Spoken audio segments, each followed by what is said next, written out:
Yo, what's going on, ladies and gentlemen? Good to see you again. Welcome back to Cards in Hand Podcast, a podcast all about the One Piece card game, and sometimes, as of last episode, about the anime and the live action. All things One Piece. All things One You're Piece. your one-stop shop for Yes. One Piece right here. Absolutely.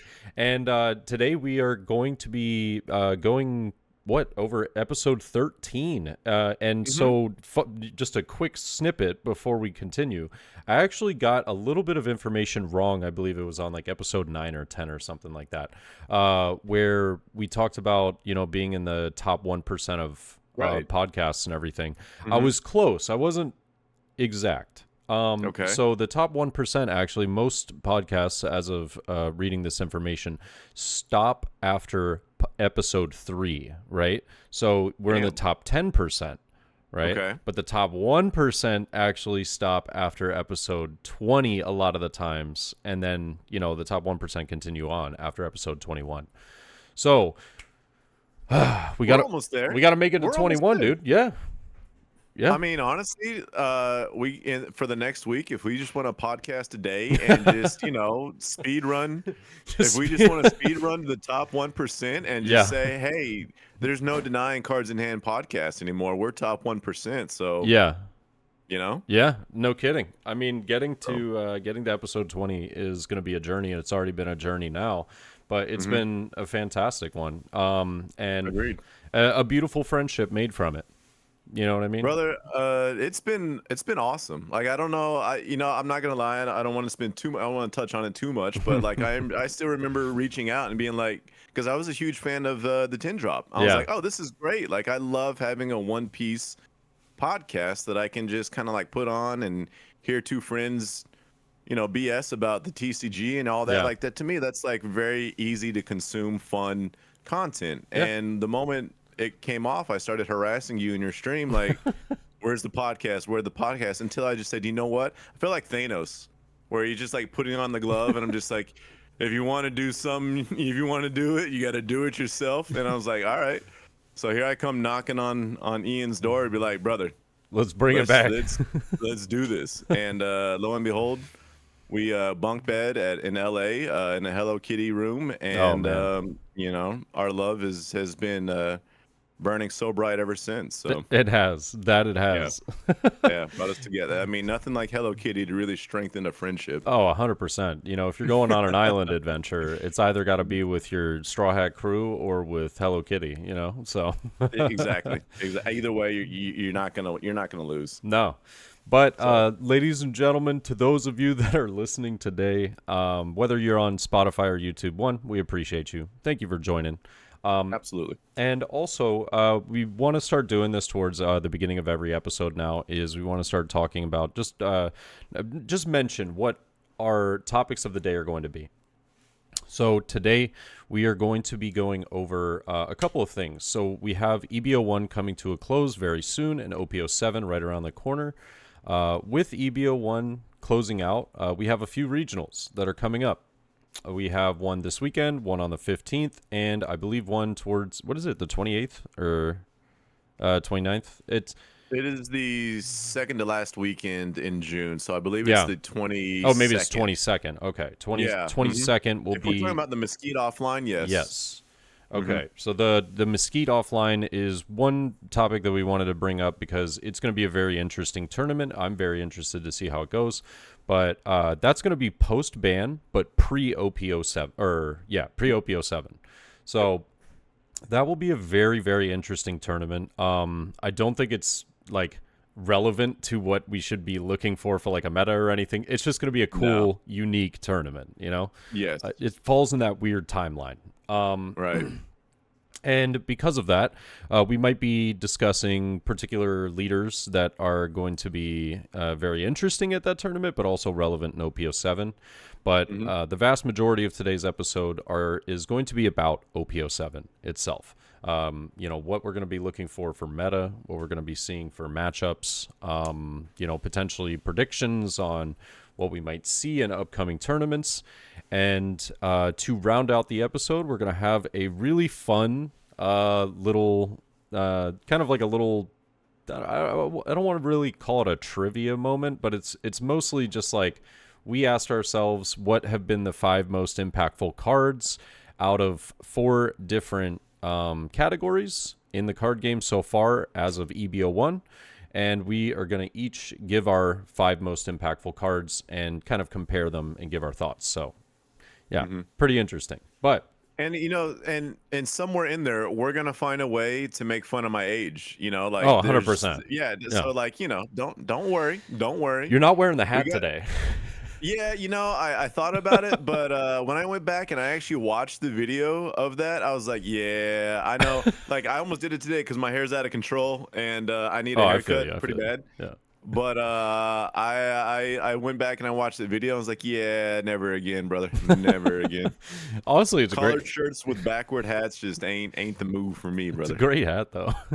I mean, yeah, the hat is amazing. I love the hat, and I still rock it, but I just don't rock it with a collared T-shirt. No, That's fair. That's fair. Or a collared shirt, I should say. But yeah. Well, how about this? So, are you going to be wearing the hat to Mesquite because you are going to be going to that tournament? And so I think that's where we wanted to start off with this, was because you'll be attending it, I'll be watching it, and we're really interested to see post ban, right?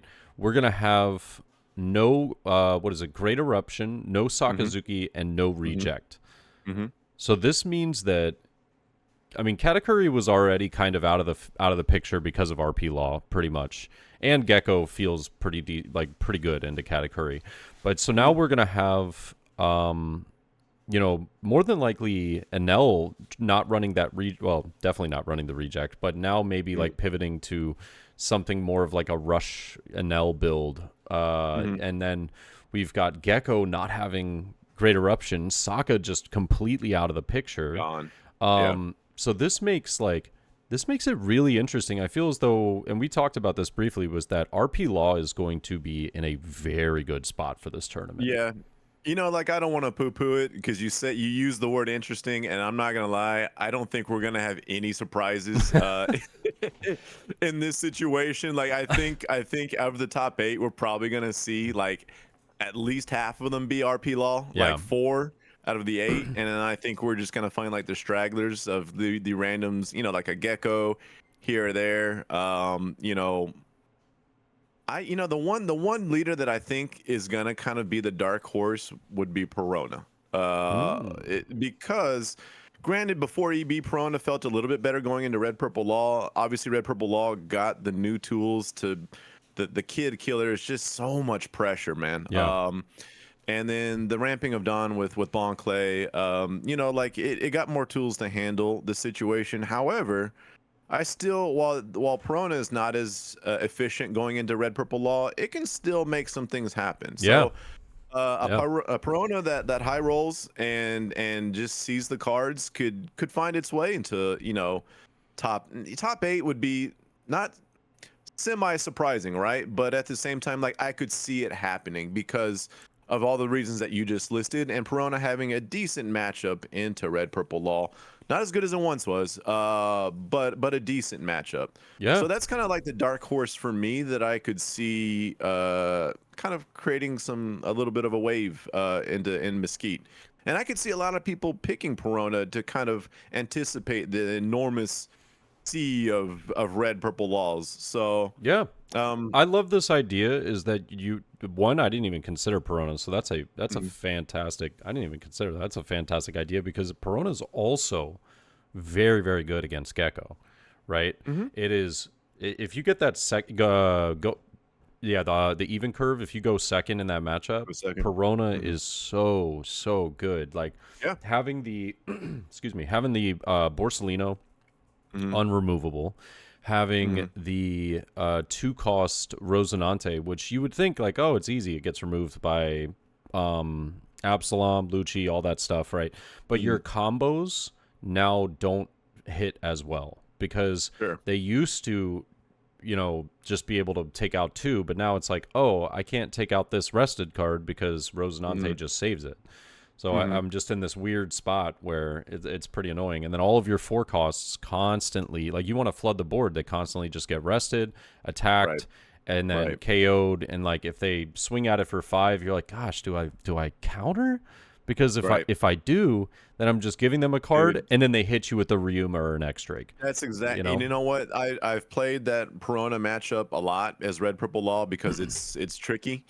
And the scenario that I always see myself in is the exact one that you listed. Is I have a Yeah. rested character, they swing into it, and I'm literally sitting there for 2 minutes, like am I gonna give you a card for nothing, Yeah. or Yeah. do you actually have the Ryuma or the X Drake? They You know, always like have it. they always do. And so like after a while, like you could swing 5 into 5 all day, and I'm just gonna give it to you, and it feels terrible as a Red Purple Law player. Like Yeah. there's some times where you know, like countering out is the move, and but playing against Perona, it just makes you double think. Like you get in your own mind about it, and you're just like, okay, like am I gonna get punished, you know, Mm. for countering out? And I'd say 90% of the time you end up getting punished, and you end up, the Perona player knows this, so they're not gonna add Don. They're not gonna swing 7 into a 5. Like why am I Yeah. gonna add Don for that? Like you either gonna give me a card or I'm gonna punish you. And so they find themselves in a pretty good position when it comes to like handling the board.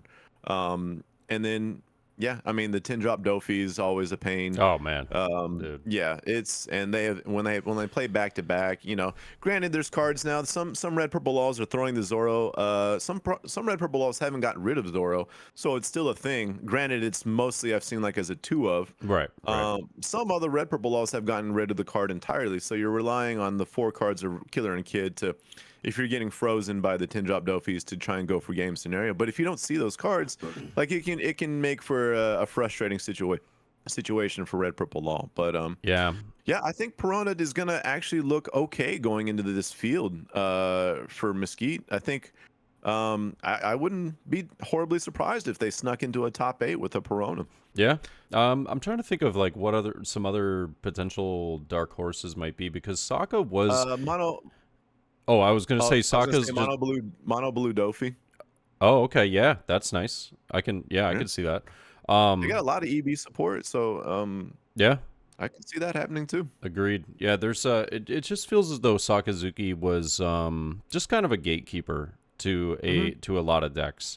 And I think that, you know, there's still a lot of removal in the current meta. But without some of the EBO1 edition, or excuse me, OP07 editions, after losing Great Eruption and stuff like that, like Gecko takes a hit for sure. Absolutely. And there's this thought, we were talking about it on my stream last night, is that there's this thought about, well, you could just run like Soap Sheep instead, which is the -2 to 2 characters.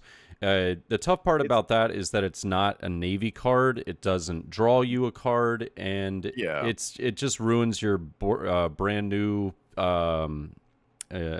efficacy, like being able to like efficiently hit the cards and targets that you want.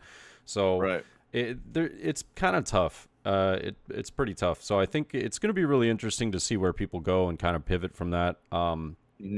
I think personally, I ended up just like subtracting Great Eruption and then making 3 ofs in the deck, 4 ofs.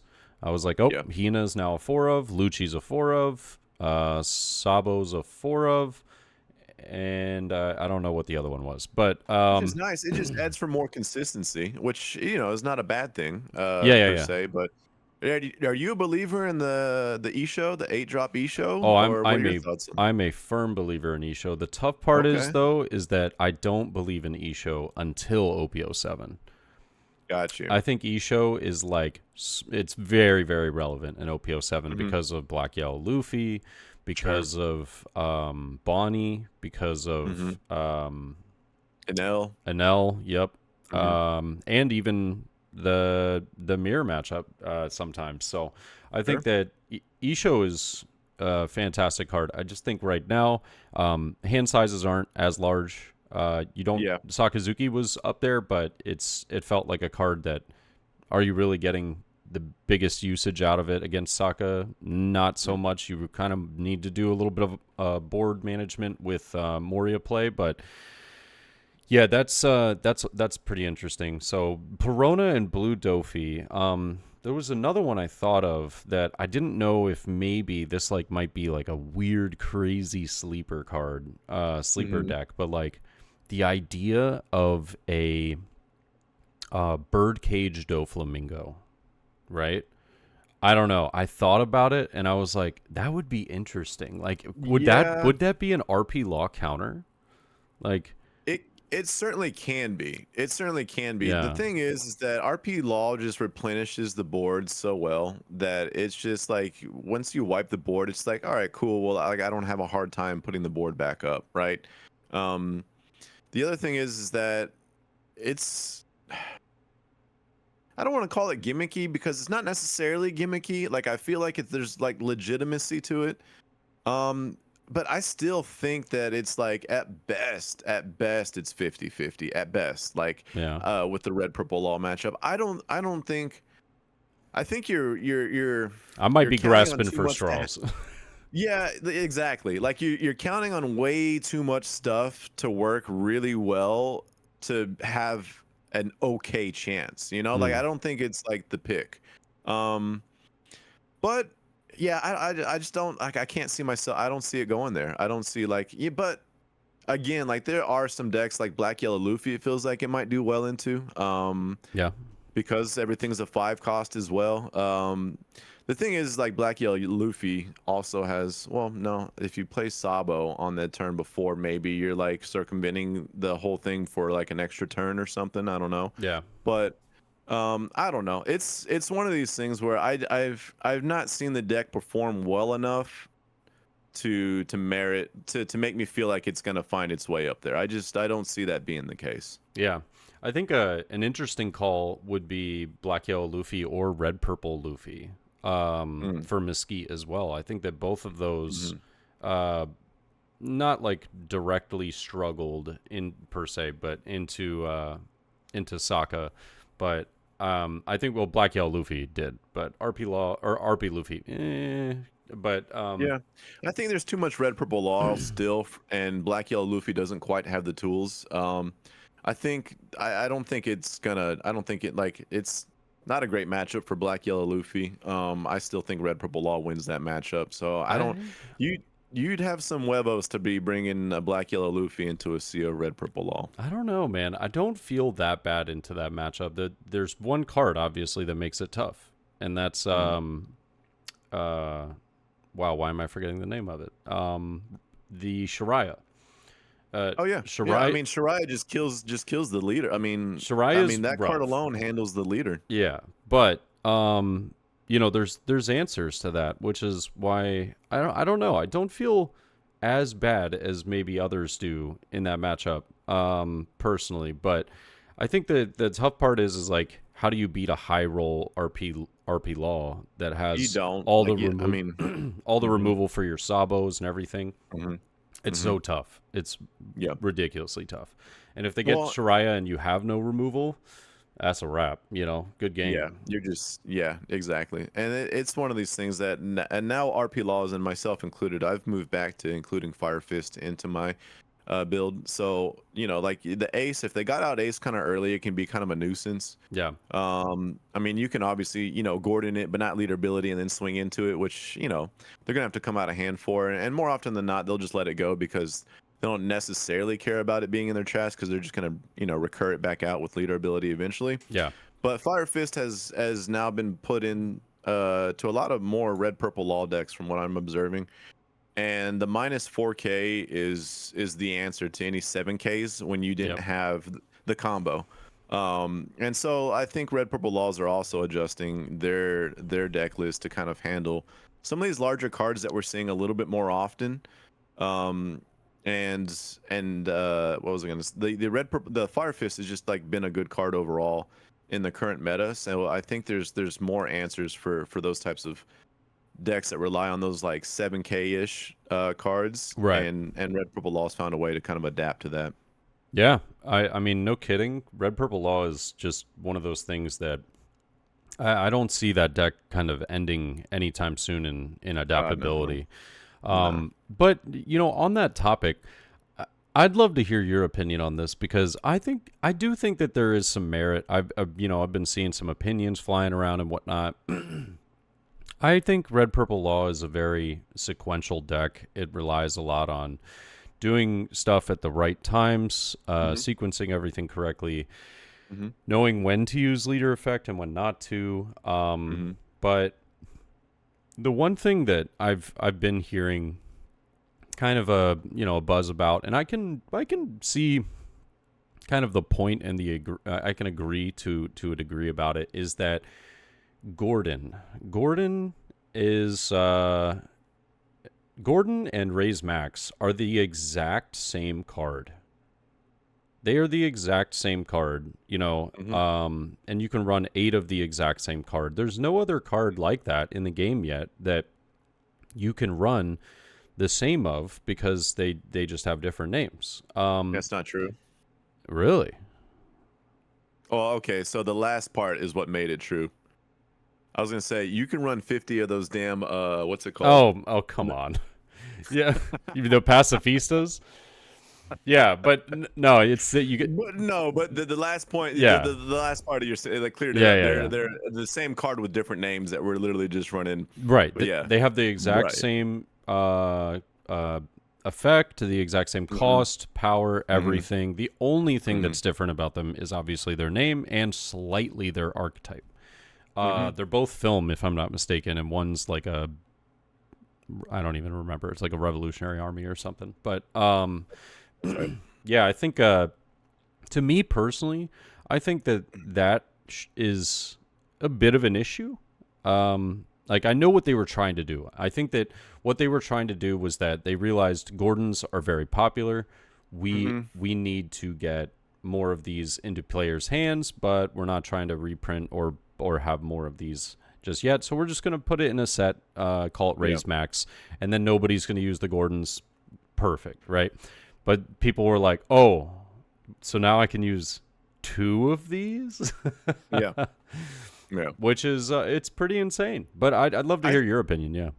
Yeah, I mean it's completely valid. I like I'm someone who loves Red Purple Law and has been playing it from the beginning, and I want to be as biased as I can be and be like, nah, we're it's cool. Yeah. I completely get it. I 100% understand that that seems unfair at times because of how effective the deck is running 8 of a 1 cost that is Yeah.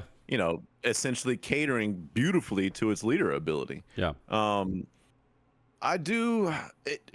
I do wonder how much the deck would actually change. Like, yes, the deck will inherit. Like, there's no ifs, ands, or buts about it. But like, we have cards like Fire Fist. Yeah. Gamma Knife minusing a Dawn wasn't all that great, but you got minus 5K out of it. Maybe we plug in, we bring back the Toy Laws, and so like I don't think it would necessarily change Red Purple Law status as like the best deck in format still, if I'm being honest with you. Like, I don't think it would be as effective as it is, and yeah, it could like tame it down, and maybe that's what it needs. But I still think it's gonna be the best deck, regardless of that fact. So Yeah. I don't think it would be a like massive nerf.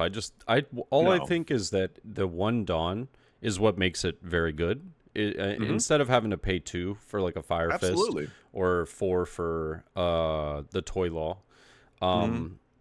just the one Dawn now it leaves you with so much left. You know what I mean? Yeah. And on top of that, it's the, hey, I used 5 cost, or I used my leader ability with 5 cost kit on board. I got the Dawn back.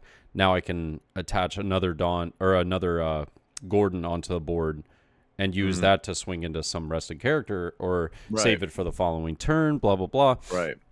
Hmm. It just gives you a lot more playability having 8 of, Hmm. well, granted, not most people don't run 8. It's more like 6, 7 of the sorts, sometimes Hmm. 5. But like, it's still just being able to have extra. I mean, like, man, brother, if I Well, could the if thing I is, could run 6 Sabos in my deck or 6 Gecko Morias, let me tell you. yeah, I no, woo. and it's fully legit. Like, yeah, I can't make an argument for saying that it's justified by in any way, shape, or form because the card is not a dead card. Because to the point that you were just making is like, like I can use 1 for leader ability Mm. and bottom deck something, and then if there's another rested card, I can just use it to minus the power and swing into it.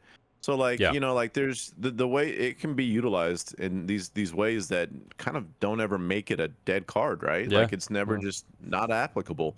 So it's always a card that's going to have a tremendous amount of value to it. So in that regard, like, yeah, you know what? Like if they announce tomorrow that, you know, it would be the Gordons because Yeah. everyone has access to the Raise Maxes, Right. right? It would be the Gordons that they're like, hey, this card is banned or whatever. I'd be like, I get it. You know, like it Mm-hmm. sucks as a red purple law player, but I get it. But I genuinely believe that the adaptability would come into play, and red purple law would still be on top. So yeah, I get it. I get it, and Yeah. it's a fair argument, and I feel like, you know, it's a fair complaint to have 100%. Yeah. I mean, hey, more power to like I said, I'm red purple law is not one of those decks that I particularly hate because I think that it's like necessarily easy to play.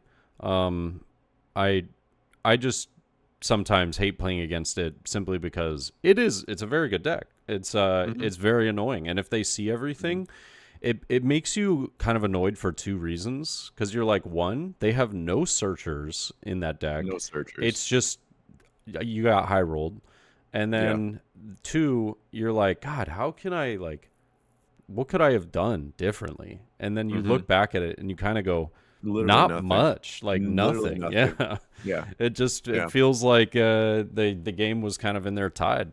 But that's why I said like I don't really have any particular complaints too much about like, you know, the overall strength of the deck. I think it's just that the cards blend really well together. They do. Hmm. But I would say that, you know, just having two copies of the same card does Right. feel a little unfair. That's valid. Yeah. And Valid. I mean, but whatever. I don't mind kind of playing through it because it does have answers. And you know Hmm. what? I think this is a kind of a great segue into you know, the main topic of today Yeah. is OP07. Yeah. Um, you know, Red Purple Law is going to have a phenomenal place in OP07, but it Yep. has answers, which is great. It does. Lucci is coming out Hmm. the gates with like absolute flames. You know, It's insane. That yeah, deck is crazy. yeah, Lucci is ready to take RP Law and just absolutely destroy it. Yep. But that's the beauty is like having looked into, you know, where certain decks succeed Hmm. in OPO7, it Hmm. is like this. It's almost is it 5? I think it's a pentagon. I'm trying to think if it's 5 liters or 4. I'm just thinking like it's a square or a pentagon. Either way, there's Bonnie, Lucci, Black Yellow Luffy, Red Purple Law, and And no. Enel. Yeah. So there's like 5 of like the top leaders, right? Hmm. And you've got Lucci like pretty much directly counters Enel, RP Hmm. Law, and like Bonnie kind of. Hmm. Um and then you have Bonnie like directly counters Black Yellow Luffy and Enel. And then RP Law directly like there's it's crazy Yeah. because your bad matchups are like meta decks, and Yeah. every meta deck has a bad matchup. Some have Right. more than others, but and that's where I think it's going to be, you know, we're going to see a lot of like top players kind of almost net decking like the best deck in the format and finding like, okay, yeah, I can include some tech pieces, but like this is what's going to have the least worst matchups. Hmm. So, Yeah, and I've heard from our friends in the East that they've described, who are now in the '08 format. They kind of described the '07 format as like a rock paper scissors format. You know, yeah, like yeah. when you sit down and I've got a rock and you have paper, you're just kind of like, well, crap. You know. Um, there are some matchups that feel pretty lopsided, but I don't know. Like Red Purple Law can still beat Lucci. Like it does No, Lucci yeah. win more Yeah. often than not? Yeah, like it's a favored matchup. But Red Purple Law can still pull it off. So it doesn't feel like there's this meta created where it's just like so lopsided, right? Where it's just like one deck just completely washes the other deck, you know. It's it'll be fun to see like how the meta shakes out over here in the West, but I'm okay with it. Like you said, like us having 5 leaders that are all viable within the meta, in the top competition scenario, like that's great. Yeah, I'm all Cool. for it. Yeah, honestly, like I feel like we finally have reached the point within this TCG that we have a large enough card pool. We've got a diverse amount of leaders to where it's finally created this environment in which like people can get creative with their builds. They can make tech choices. You're not seeing the same, 2, 3 leaders. Yeah. It's now broadening and expanding, and I think these are all very healthy signs for the TCG, and I love it. Yeah, I agree. And with these 5 being mentioned, the nice thing is that a vast majority of them are covering every color, Mm-hmm. sort of. So like Mm-hmm. there's some way, shape, or form that like every color is being represented, Yeah. except for blue. So Yeah. blue kind of got down bad, but like I will say with Boa Hancock coming out in OP07, it's not a bad deck. It does. It's actually pretty solid. It does all right. The tough part is that it's just not a great deck, right? Yeah. Like I think Dofi's gonna be the blue deck going forward, to be honest with you. it might be. I Yeah. think Boa has, it has a world where it could be pretty relevant, but it's tough because I just don't think Blue doesn't really have too many really impactful top end cards, right? It has a couple that are okay, but like not great.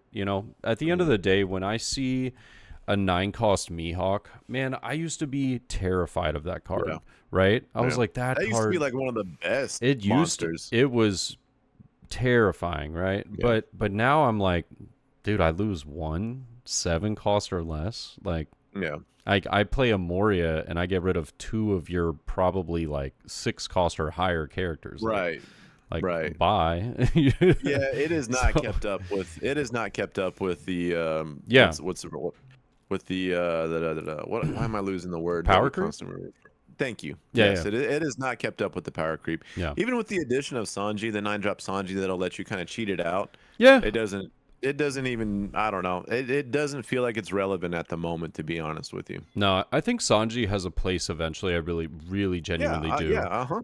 Hmm. Simply because Sanji is like, I mean, yet again, you think about dual color leaders.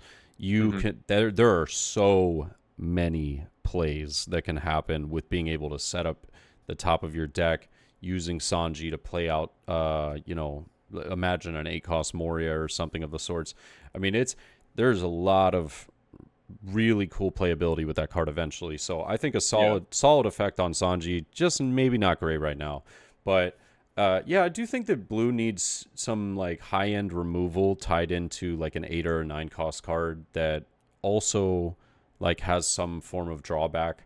So like Moria I think is a little overtuned because there's no drawback whatsoever.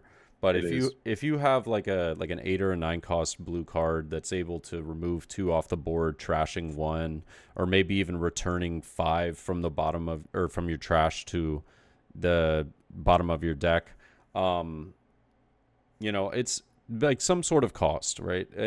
I think there's interesting things that could be done there, and like a draw 1, trash 2, remove 2 characters of like 5 Yeah. cost or less or something. I don't know. But Well, yeah, like I well, just think I that's was what blue's missing.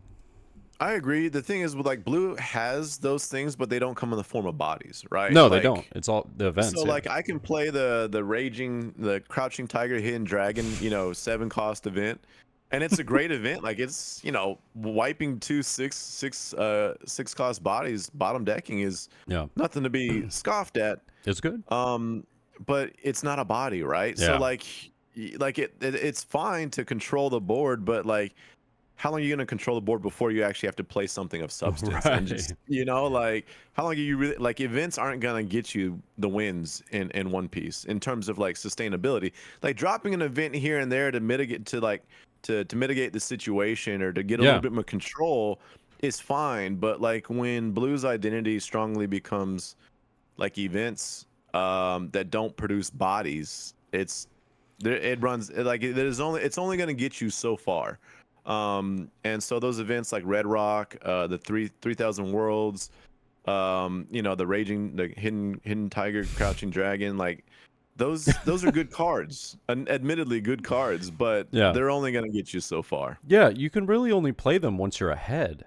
You know, Right. if you're playing from behind, it feels so bad to drop 6 Dawn for a Red Rock. And you're like, yeah, Yeah. sure, get rid of that. And you're like, all right, Yeah. play it again, you know? Yeah, well, that's the thing. Is like more often than not, they're just gonna come right back down with the same card or another monster, and Yeah. you're just hoping and praying that you have yet another event. And so like Yeah. you just feel like you're constantly like chasing, right? Yeah. And that's not gonna get you where you need to be in One Piece. No. And I mean, I still think that blue has some really top-notch cards, like in its kind of middle ground, like 4 cost, 5 cost cards.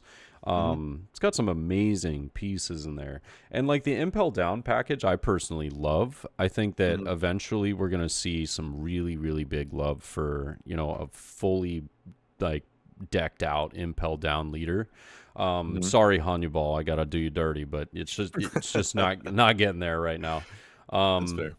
I got a couple of friends in my Discord and in my stream that they swear by it, but I'm like, yeah, I mean, take it to a regional, see how it goes. See how that goes. Like Hannibal is like a great example of like what could be. Yeah. It's like it feels like it's like almost like the groundwork for that color combination going forward. Yeah. Because like I see the glimpses, like I get what they're saying, Mhm. because I've seen it in action and I've seen it when it high rolls and it ramps and it gets to, those cards quickly, and next thing you know you're stuck with like a Kaido on turn 3. Yeah. It presents scenarios that are tough for you to respond to, which can put a lot of pressure on you, but it's not quite there yet. I agree. Yeah. I want blue to be there, but at the same time, I'm kind of fine with it not. Like bottom decking is the strongest mechanic in the game. It is. And if they bring blue up to speed, it makes me scared of like a similar Sakazuki issue. Which I don't think that they're in a really tough spot where if you make any good blue black, even semi decent blue black leader, it's going to be the best deck in the format more than likely, because there's so many Navy cards in both blue and black. There is so much consistency between those decks. They synergize unbelievably well together. It's amazing. It's it's tough. Like I think that they're in a spot where any blue black leader going forward is going to be like the bomb.com, but they need to like really make it so that the leader's effect is what's relevant, and it can't be based off of just the most generic thing like Sakazuki was. Sakazuki was well-rounded because it had no limitations. It was just cycle a card -1 to something. That's amazing. Like you could put that in any color combination, and that's amazing. Like, well, they did a good job with Rebecca. A lot of that stuff was leader locked. Rebecca couldn't swing. They did a good job of constructing Rebecca within that archetype of the black blue, and Rebecca was still very strong when it came out. Was a really good deck. Yeah. But it was also not too much within that color combination. And so like I feel like they did a good job. Granted, at the time they didn't really run that many blue cards.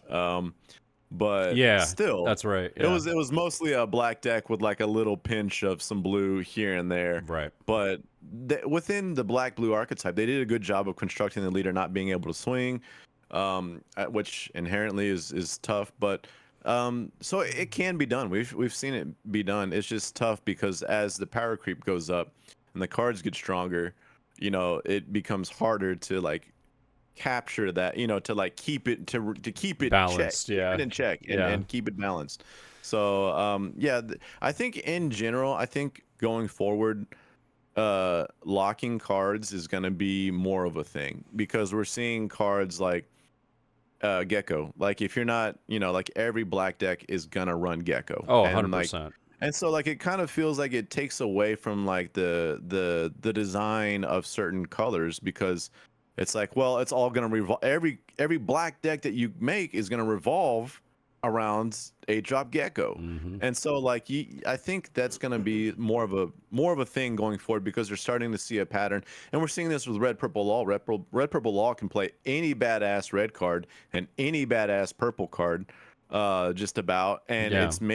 it's starting to create a situation where it's like it's gonna limit their design ability, because I want to make this badass red Whitebeard card, and you're not thinking, well, maybe if I plug this into red purple law, but next thing you know, you put it in red purple law and it's just going crazy, and it's just like, well, crap, Yeah. like, Yeah. so like I think the game is kind of heading towards this, like, we gotta kind of rein this in just a little bit, because they can find themselves in a scenario where it's just like making these generically amazing cards can be plugged into scenarios that they're kind of like, well, we might have put a little too much sauce on that one, like, Yeah. so something to be conscious of going forward. And I'm curious to see if that's the direction in which they kind of more or less have to move into.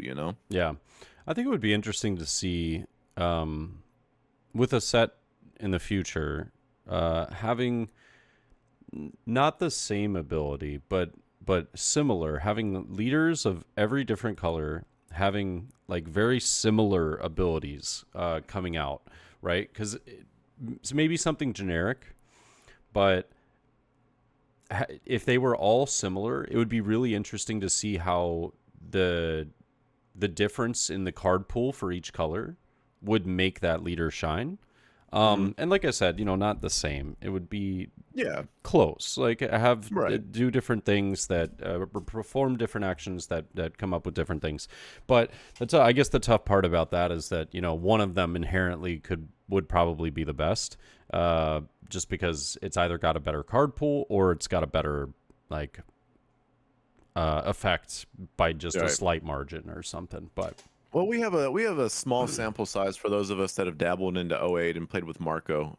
Marco and the Sakazuki comparison has been kind of thrown around a little bit, and I think like there's something it warrants the comparison in the sense that you're kind of filtering your hand in a sense, and while red relies on power reduction and black relies on cost reduction, you're still reducing within that leader ability. So I've messed around with Marco. The Dawn ×1 does kind of make things a little bit awkward, which when I look back at Sakazuki and I'm saying, damn, you didn't even require a Dawn for this. Like, jeez, man.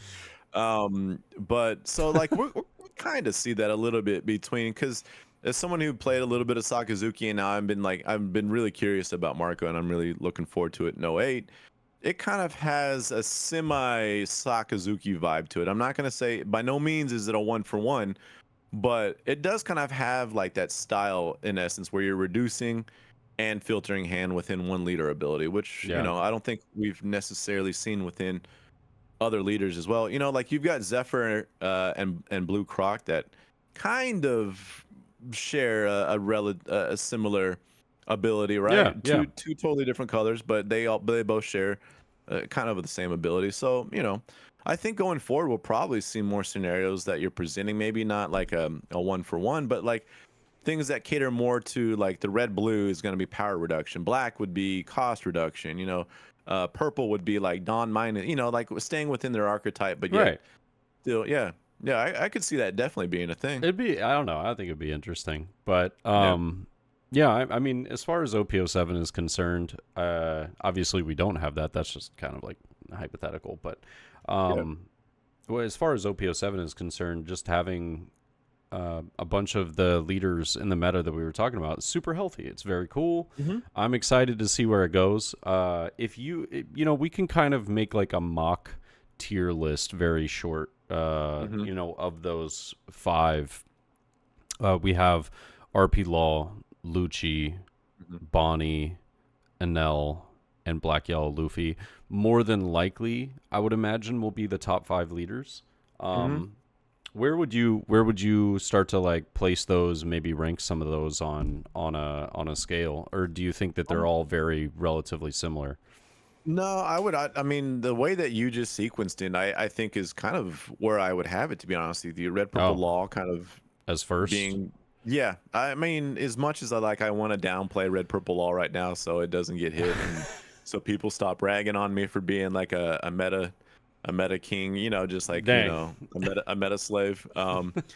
Red Purple Law is like undeniable, like I Yeah, just feel yeah, like yeah. it's, and while Lucci can beat it, Red Purple Law just goes into the field so much, like goes into the field better than I think perhaps Lucci does. Right. Lucci being number two, Lucci's removal I don't think has ever been more easy than what this leader can do. Like it Yeah. is, when you have stage with Lucci, like you're just wiping everything off the board, and it's not even that particularly hard, to be honest with you. It's Like kind of gross. Yeah. it's actually like when I was playing, I was like, damn, y'all made this real easy for like, dude, I can get rid of back-to-back 10 drop, and I'm just like, cool, like play another one, I'll probably get rid of it again, like it feels like the removal while establishing bodies simultaneously within Lucci is just really, really good, man. It's strong. So really good. Yeah.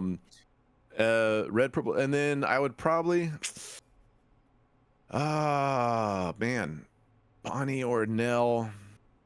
Man, I'd probably go third, Black Yellow Luffy personally. really? Okay. Yeah. Okay. Because I think that Black Yellow Luffy realistically is only going to have like a really, really tough time into Bonnie. I think RP Law, it's going to be like, it's probably slightly favored to RP Law, but not like crazy. Because now you have the wow, why am I forgetting the name of it? The 5-cost Luffy, for the Egghead Luffy, that's going to be able to KO a 4-cost or less. You get to draw a card. You can recycle that card over and over and over again because it's an activate main immediately, rather than like play, have to wait a turn. Nope, just boom, bam, bop, got it. Yep. Well, and we get another 6K blocker, a 6K blocker that is also a 2K. So like it, we're doing just fine. Oh, RP Law? Yeah, I'm not really too concerned about the blockers per se, as it is just getting rid of pesky cards like Shariah and Kid and Killer, and like I guess maybe like a 4-cost Law, the blocker.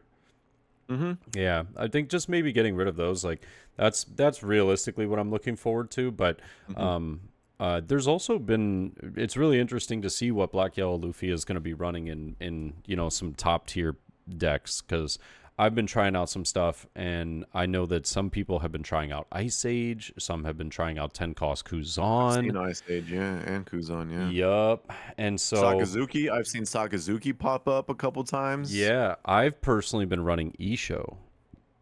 I've been trying Isho because it's good in the mirror. It's good against Bonnie and Enel a lot of the times. Okay. I can see that. Yeah, and then like you just attach that Dawn, you start using the Luffy over and over again, because now you're, what was able to kill a 4-cost is now killing 7-cost or higher. 7-cost, yeah. So it's getting rid of a lot of stuff. It's interesting. I think it's going to be very, very cool to see where decks go in this meta. Yeah. I also think that it is going to be whoever, and I'm not saying it's like full on like luck. There's way more skill than there is luck that it will take to get to the top, but it is going to require some really good luck to dodge your bad matchups, no matter what deck you're playing to top the event. So I'm very interested to see how the deck lists look, how people are playing. I know everybody always says, well, the East has solved it, blah blah blah, before we play it. We play those decks to start, and then we realize that we're kind of just picking it up halfway. Like they figured it out up to a point, but then we're figuring it out even further. So, but it's because we more or less get like 6 months of trying out this, a meta, whereas, they're kind of figuring it out as it comes out. So, which I'm very envious of. I would love to be in that situation where we're trying out different things and going for it toe to toe and not really having it all kind of explained and broken down to us. I think it would give me more of an interest in deck building versus, It is one of these things that I've done my best to not look into the future when it comes to One Piece, because like for the reasons that you stated, I want it to be new for me, right? Yeah. When this finally comes out, like I want to be able to like learn the leader and have something new and refreshing and something to look forward to. Yeah. However, with '08, I said screw it. I'm just like, brother, I'm already playing the leaders, like I'm trying to like, because Oh, a lot of the nice. leaders for '08 have not been cracked. They have not been figured out. Yeah. And so like I want to be part of that, like, horse race of like, hey, can I figure it out too? Cool. Like, can I? Yeah. So I've been like playing with the leaders, mostly Marco, because that's the Nice. one that I have the most interest in, as far as the '08 leaders. Yeah. I wanted to think that, and I think King is someone that just very clearly has not been figured out in any way, shape, or form. Yeah. And I tried messing with that, and it just feels really awkward, to be honest with you. But Really? the point that I was trying to make is that like it came to the point that I was just so frustrated with not being able to experiencing things for the first time like everyone else, that I just finally hopped on the sim. I was like, screw it. I'm gonna play, I guess a set and a half in the future, and just try and like, and to be honest with you, I feel like it's helped me understand the game better and like Nice. appreciate cards more. So like, as much as it kind of sucks that when '08 does kind of come around, they're not going to be new, and I'm not gonna it's also something that it's just like, it was like something I was willing to, I don't want sacrifice, may sound dramatic, but like I was willing to like have the exchange of like, hey, this isn't gonna be new for you. However, you're gonna have all the fun of like deck building Yeah. and plugging in cards and just having a different and understanding where the direction in which the game is going. And so far, I've loved it.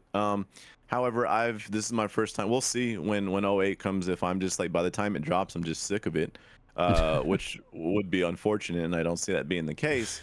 But Yeah. like, again, like I finally was just like, all right, well, let me look into the future with this and see how much I'm missing out on. And truthfully, I'm just like Bandai, please, just like I know you're trying to make this a priority of a universal release, but damn, man, like I'm so ready for it.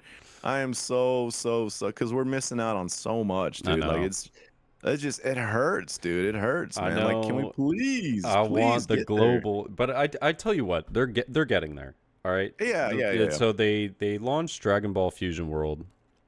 It's global already, right? They launched, But the and it's meta got. is an absolute disaster. Oh no, it's yeah. I think the card Jeez. the card design I think they've been doing is really rough. But and then they have Digimon is Mhm. getting their global thing. But it took Digimon I think like 20 sets to get there.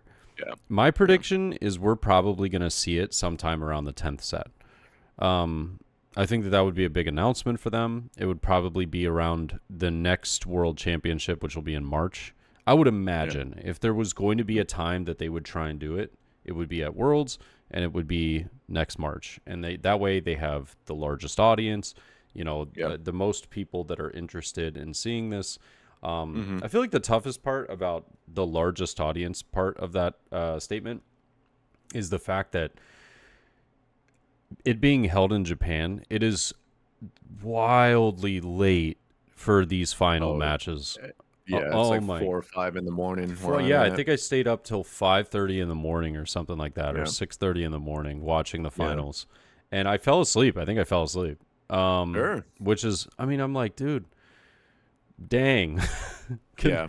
can we do something different? But they And everyone's also, just like, oh, there's YouTube videos. It's like, brother, do yeah, you do yeah. you want to watch the Super Bowl the next day? Like, Yeah. no one wants to do, like, I mean, Yeah. yeah, when you're forced into it, you accept it. But like, realistically, I want to watch it live, I man. want Like, I to, don't. exactly. Yeah, I want to watch it live. It's a live event. Like, Yeah. this is what I'm here for. It's the same thing.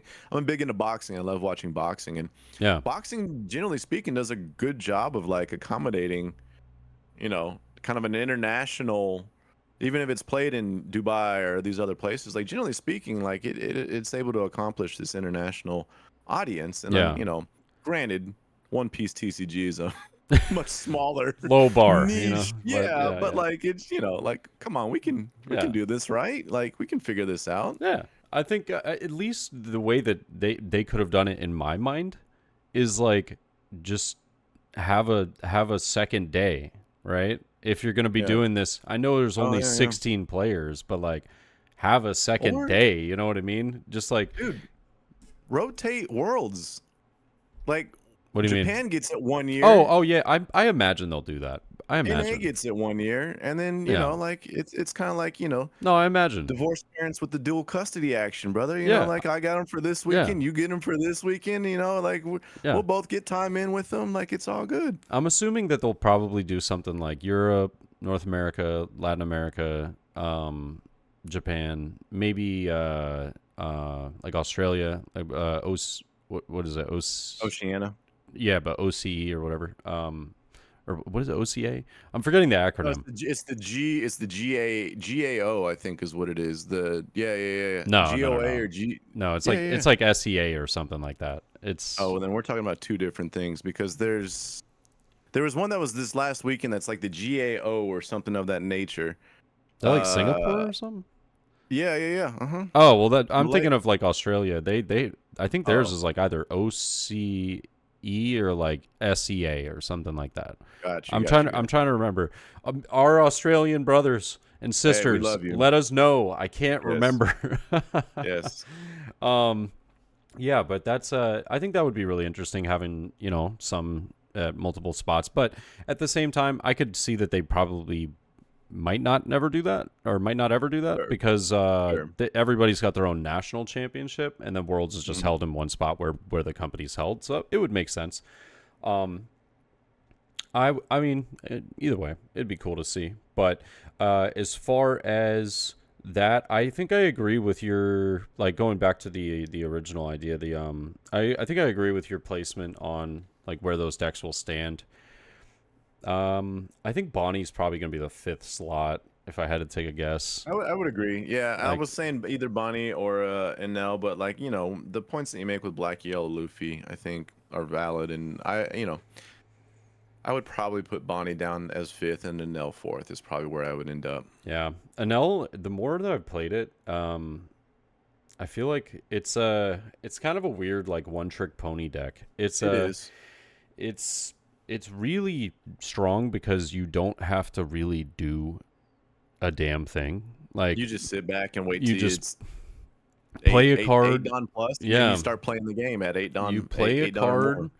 and attack with leader pass turn, and then you hope that that card stays on the board. Play another Yeah. big card, attack with leader, attack with the other card, pass turn, Right. and then you're slowly whittling down your opponent to a point where they're like, but it's weird. I think that Enel is the epitome of the war of attrition, right? It's yeah, just like, are you going to be able to keep up with me in the late game? And if you can't, cool. If you can, cool. yeah, It's like yeah, I'm going to get to the late game. I'm going to heal every turn. I'm going to play a big ass card, yep, and there's going to come a point where you're just going to get overwhelmed, and I win. So yeah. I actually yeah. considered playing an L, just because of like How how dare you, sir? I really did. I was like, man, this deck is just like not. It's Super. just it's super easy. Like It is, yeah. the decision making is not hard like at all, right? But then Mhm. I played the mirror and I went, nope, Oh God. nope, no, thank I you. I was like, I have not I'm touched out. a yellow deck. I have not touched a mono yellow, I should say, because I am a blue yellow ace fan. I love that deck's a lot of fun for me. Mhm. But I can't imagine what an Enel mirror would probably make me just rage. Oh, and dude. just it's got to be hell. I wanted to close out the sim immediately. Yeah. I was like, no, I'm Yeah. done. Yeah. That was fun. Yeah. No, no, thank you. Yeah. No, thank you. As if I need more reason to not play yellow, but yeah, there you go. Yeah, yeah. I think the Enel matchup is Enel mirror is the worst out of all of them. I think Bonnie is pretty silly. Also, it comes down to who sees more Hody Jones, which is kind of funny. Because you instead of resting the characters, you're resting their Dawn to stop resting your characters. Yeah, it's really silly. The Bonnie mirror is kind of funny, but it is. I will say that the Bonnie mirror at least is very thought provoking. because it's like certain cards, certain turns make really great plays. Otherwise, it becomes very tricky. You also need to Yeah. rely very heavily on your 8-cost kid. So yeah, it gets a little dicey on that. But other than that, I feel like the mirrors aren't too bad. Black Yellow Luffy's weird. You just kind of stare at each other, and that's about it. You just wait till you get a board established, and then you just slowly start going for things and hoping that your opponent doesn't have the right cards and you do. RP Is it Law. not a matter? Oh, I'm sorry. Is it not a matter of who has more geckos, or Gecko's super relevant. yeah, like because I feel like a lot of the black mirrors, generally speaking, is like who's gonna have more geckos than the other. You're not wrong, but at the same time, a lot of times is like the scariest part is excuse me, is if you start to run out of the kids, right, in hand to be able to play out like your necessary cards from trash, and you don't have the geckos to like get them back from trash. Yeah, yeah. Or vice versa, you have the geckos, but you don't have these cards in trash because you've just been staring at each other. Right. And you're like, dude, what do? I haven't drawn any 5-cost Sabos. Like, I was gonna say that's 5-cost Sabo seems like a very, very relevant card in that matchup, in that mirror as well. Yeah, it's weird. There's a lot of weird mirrors. I would feel like RP Law and Lucci are probably gonna have like the most normal-ish mirrors. That's fair. It's gonna be like, oh, okay, we're gaming. Like this is gonna be pretty hectic. Like they're basically both of those mirrors are gonna be I remove your stuff, you remove mine. We're both not gonna have a board for the whole game, and then we're just gonna go from there. I think Red Purple Laws is basically gonna be like who can aggro you down, who's gonna aggro the other person down, and I think I've seen people keep the 3-drop Zoro in their builds for the mirror because it's just like it's not like the most amazing card because of Kid and Killer obviously now is just insane, but the fact that it meets the 4-cost lower threshold that you can cheat out. You put pressure along with having them to spend some form of resource to get rid of it. So either it works as kind of like one of these semi-blockers that they're going to have to swing into to get it off the board, or they're going to have to either Otama or Gordon. So I've seen more people keep the Zoro in their build for the actual mirror to work as like, I'm going to aggro you down before you can aggro me down type situation. Yeah.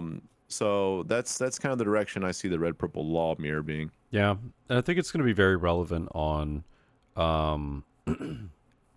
who's able to sometimes have less Dawn than their opponent, and sometimes who's able to have more Dawn. Right. So that one's gonna be a really tricky one. That also makes me not want to run Red Purple Law personally, but I feel like if I practiced it enough, it probably wouldn't be that bad. I haven't played the deck enough to feel even slightly confident about how I should be approaching that mirror at all. Yeah, it's not, like I've run into, I mean, hell, dude, a mirror that you experienced. Remember the smoker mirror? Oh man. And it literally was like who got 5-cost and who got 5-cost smoker or whoever got Borsalino, and then it was just like whoever dropped 10 costs down first wins. Like with the Kuzan, yeah. Yeah. I felt a lot of times it was like this race to like, all right, I'm gonna play Borsalino, I'm gonna play Smoker. Hell, even people were playing the 3-drop Smoker just because of the non-removal, right? That's what I'm saying. It's like the 5-cost Smoker, 3-cost Smoker, and Borsalino, just because those couldn't be removed. Those were like that was the play go-tos in the mirror, yeah.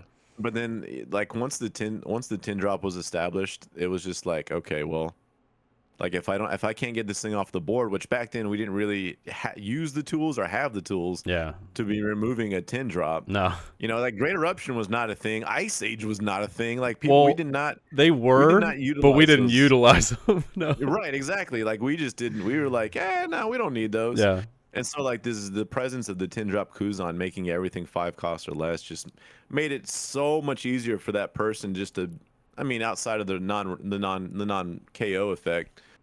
Cards, like it was just too easy for them to just put this chokehold on the board that you just could not get rid of. So, By the way, I don't want to toot my own horn, but I actually was on Great Eruption before anybody was on it. Like way back in, I think OPO. When did it come out? OPO 2, end of OPO 2, beginning of OPO 3, or something like that. Whenever Starter Deck 6 came out, I was using Great Eruption because the one thing I hated about playing Smoker and playing Black in general, I had no cards. I had no card draw. So so I was using Great Eruption to be my card draw and to be my cycle, and yeah, it just wasn't as good back then because you didn't have as good of removal. Like the best removal you had was 6-cost Sakazuki, and that, I mean, that or like Garp. Yeah, at the end of my Smoker, I plugged in 2 Meteor Volcanoes just because of the, like you said, I was like, I mean, the trigger was great because it addressed the hand size, and then draw 2, trash 1, right? Yep. Perfect, great, like cool. That's awesome. And then just not having something to KO that was only 2 Dawn too, like that felt really, really, really good. Yeah. So that was a card that there towards the end of Smoker's lifespan that I started plugging in. God, man, it's so sad. Reminiscent of good days, you know. Man, I tell you, Ian. So you know what? Don't make me get on my rocking chair over here as my old man. Honestly, they were fun. That was a lot of fun. I got beat by red all the time, but it was still fun. Oh, I had a good time. Yeah, no, you sat across from a Zoro or a Law, and you're just like, cool. I lose. Yep. I actually felt decent into Law. I didn't feel great in a Zoro though. I was like, yeah, this sucks. Yeah, no, Law was like, all right, I'm gonna mulligan for a Shockwave and pray.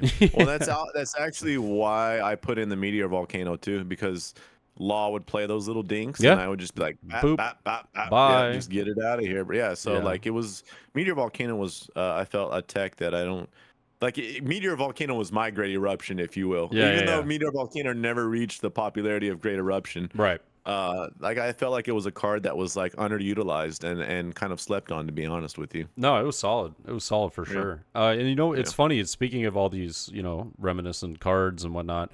Well, like we said at the very beginning of the episode, ladies and gentlemen, we have a segment that we wanted to do that was just kind of going over 5 of the most impactful cards that we had, you know, thought of from different categories: 2K counters, events, leaders, as well as kind of like boss monsters, but like 8 cost or higher cards. Maybe we could even do 7 cost if you have something in there. But all of mine are 8 cost or higher. But if we want to start off with 2Ks, do you want to kick us off and if you don't mind, can I kind of bounce off of you, because sure, you sent very clear directions to me. Oh, that's right. Very well worded text. Oh, that's right. And my dementia brain, I guess, from being an old man, didn't register it the proper way. However, I mean, it's fine, but I kind of want you to lead, and then I can kind of do you want me around there. Because do you want me to lead on all 4, or do you want me to? We alternate. It's up to you. I'll have you lead on all 4 if that's all right. No, that's cool. I feel like we can. Yeah. Let's do that, because I feel like I've got enough material to kind of work around that. Yeah. You know, you follow instructions so well. Hey, well, you know what? This is what you sign up for when you deal with an old man, Ian. You know, like, oh, you're good. Sometimes you gotta just, like, you know, take Grandpa and walk him across the street because he needs the assistance. You know, so here I am. Hold my hand, Luffy. Let's like get me across the street safely, please, Ian. So the 5, by the way, and this is just up to EBO1, not considering OP07 yet, because I personally, I don't feel as though I have enough experience with OP, even though I have been playing a lot of it on the sim. I don't have enough experience to determine how impactful some of these cards are from that set. So up to EBO1 for 2K counters, I ended up putting Otama, the red 1 cost from OP01, actually insane. I put Suru from OP02, black 1 cost, -2, insane. Everyone's favorite yellow card, the worst card in the game to ever be printed, the 2K counter Capone Beige. I absolutely hate that card, but it has been so impactful for yellow in so many ways, it's not even funny. I also put this one. This one was kind of a tough choice. These last two, in my opinion. But I thought that these two were, in my opinion, the most relevant. Was one of them being Tashigi from Yeah, Starter Deck yeah. 6. I put that in there. It was very impactful for Sakazuki. Pretty impactful for pretty much every black deck Any black deck, up yeah. to this point. Yeah, to be fair. And then the Hmm. last one was another yellow, Satori. I think that Yeah. just a 5 cost that is a 2K counter that can be played down for that has 5K power. I mean, that was kind of the beginning of the end for me. I was Yeah. like, oh my god, they get 2Ks Well, that can be bodies on the board that are played from wait till life. wait till you see Frankie, my friend. Oh yeah, Frankie's insane, man. You draw one card and get to play it. And it's What? a 4 cost, And dude. It's not yeah, even a 5 it's cost. insane. What are we It's doing? What insane. are we doing? Yeah, yeah. Yeah. So those were my 5. Yeah, and honestly, it's hard to make any argument outside of those being the most impactful. I would add Makino in there Ooh, to kind yeah, of. So yeah. I think what I'll do is I'll kind of work like some of the like fringe 2Ks because I like there's not really too much argument that can be made for 2Ks outside of the ones that you named being more impactful because those are kind of like I feel cemented in. Yeah. There was one. Yeah. There was one that I meant, like, I wanted to include, but I decided to go with Tashigi for it, and that's why I was like, eh. And Mhm. can you take a guess what it was?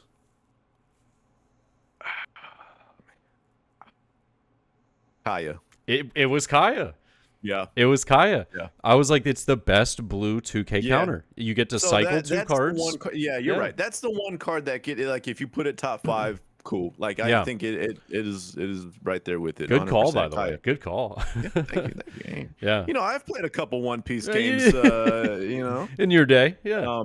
but I think Makino is kind of fringe too. I think Makino is a Yeah. fringe between Zoro and Whitebeard. I think deserves some recognition as well. The greens, you know, we got Izu, but Green was rough. you know, like, yeah, that's not. I will say blue does have another 2K that I actually do like. It's not, you know, not something you're throwing on the board, but it actually has a very usable ability. The Draco Mihawk. yeah, draw 2, Uh, trash 2. Exactly. So it kind of helps the hand filtering. It's a natural 5K body. Yep. And so that's actually a pretty good 2K. I would put Mihawk up there. Yeah. I wanted to find an excuse for a purple 2K being relevant. It's just you've got Kamazo, Yeah. you've got Ulti, which I think Ulti is probably the most demanding. Like Ulti deserve like if we're In gonna rank the purple OP05. ones, Yeah. yeah, Ulti's up there. Yep. X-Drake is just so situational that like you're never really gonna utilize its ability unless the dude just has like literally 1 or 2 cards in hand. But then again, it's just like, why wouldn't I just like attach Dawn rather than spin Yeah. the Dawn kind of thing? I don't think X-Drake is bad by any means. Mhm. Especially with 5 cost kid and like other ways that subtracting Dawn can bring Dawn back essentially. Yeah. But yeah, I think X-Drake's actually pretty solid. I think it's one of the it was used in every single purple deck for the longest time. Absolutely, because it was the 2K staple for purple. yeah, because pretty there was much. no Yeah. other better option. Like Right. truth be told, like Right. pretty much every color didn't have great 2Ks besides like red and Right. black. Like Right. but even black's Well- 2Ks weren't really useful yet. Right. Like that They- early in the stage, yeah. I'm gonna throw this one out for yellow, even though it didn't have that much of an impact when Katakuri first came on, and people were trying to figure out like Monday. actually Strusen Oh, was where I was Strusen. gonna go with it. Yeah. For the law Because matchup. Strusen, while it wasn't very efficient, did have a relevant ability. Yeah. And I it like cost you a little bit, but like it was still relevant. It was still very much relevant. So I think Strusen would warrant a mention. I'm gonna throw my favorite out there, Mm. and it is not a good card. It is not relevant, but it is so near and dear. Actually, I'm gonna give you a guess on this one. This one is near and dear. There was a time where it actually was very relevant. You already know where my heart lies, so I'm gonna Jozu? leave it at. No. I don't know. Hmm. Think of our roots. Our roots. Oh man, that's tough. Why? 2-drop. It's a 2-drop. Oh, Garp. There it is. Garp. There it is, Yeah. brother. When you got turn 2, and you could play Garp, Yeah. and then you played a Kuzan, and that Kuzan stayed. Oh, dude, you were cooking. Ooh, You were you cooking. were cooking, Yeah. dude. You were cooking, and I loved Garp so much. Yeah, Like yeah, when yeah. you could make that play happen, it's like it just felt so good to Yeah. like at the time, attaching Dawn and swinging while simultaneously KO Yeah. was like such a crazy feeling. Oh You're like, yeah. wow, I get to swing Do while damage also and kill. Yeah. and KO something simultaneously. Like it felt so good to do. Yeah, I agree. So Garp, salute. I wish, like I wish you were still relevant. I wish it was still a thing. But man, that card, I got my playset of my alternate arts. Like that card Oh yeah. is Oh yeah. it is near and dear. So I wanted to mention our homie Garp. Yeah, Garp's dope. I think that card is great and might be great again one day. Well, like, make make Garp great again. Okay. Right, exactly. But Or other. I think that there's a world where it could be. The tough part is that on play effects Brook exists now. well, not even Brook, just like on play effects period are just better than when attacking. So like there's the only time that you're ever going to get value out of when attacking is if they're like 5 cost or higher cards that don't get removed super easily. Like and having to attach to Don just to swing 5 just does not feel effective at all. So like I don't, unless it's literally being burned just as a 2K, which there's not really a reason why you'd have that in over a Suru or a Tashigi. Like I think it's kind of been more or less just power crept out of relevancy at this point. There's a world where red black Garp could eventually be good. There is a world where like that leader. I still think Brook pretty much just supplements the card almost entirely. Like it has the on play and it performs the action without a Dawn requirement. And it actually performs 2 actions. I think Brook it just outclasses the card altogether. To be honest with you. Yeah, I mean like that's It's not searchable in a Navy deck, which obviously is a drawback. But I just still I don't see a situation in which you would be playing Garp and not just supplement it with Brook. To be honest, that's what I'm saying though. I'm telling you, man, those on play effects are insane. They are. No, that's you need instant value from cards these days. Yeah. So. Well, moving on to the next category, we have events. I put Radical Beam first and foremost. I mean, that card has never not been good. No. It's been insane in Red Green Law, Whitebeard, Luffy, Zoro, everything. Any red deck, that card's been insane. Any red deck. Yeah. Great Eruption, of course. I think Great Eruption changed the game when it was found out like how good of a card it was for Sakazuki. And it's also still funny to me how Lucci. that card just sat there. Yeah. It sat there for a while. Yeah. It did.